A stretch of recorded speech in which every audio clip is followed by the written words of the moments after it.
Alors comme les musulmans n'ont pas choisi de naître musulmans, les juifs n'ont pas choisi de naître juifs.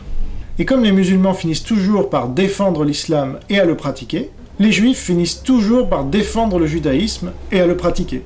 C'est pourtant extrêmement contraignant dans les deux cas, et très différent l'un de l'autre.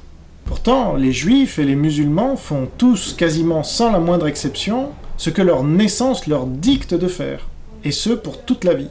Intéressant pour les croyants du libre arbitre, non ?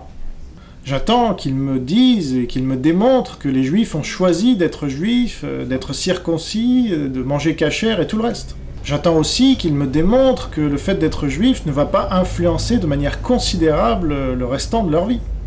J'attends aussi que les croyants du libre arbitre m'expliquent que les juifs ont choisi d'élever leurs enfants dans la religion juive.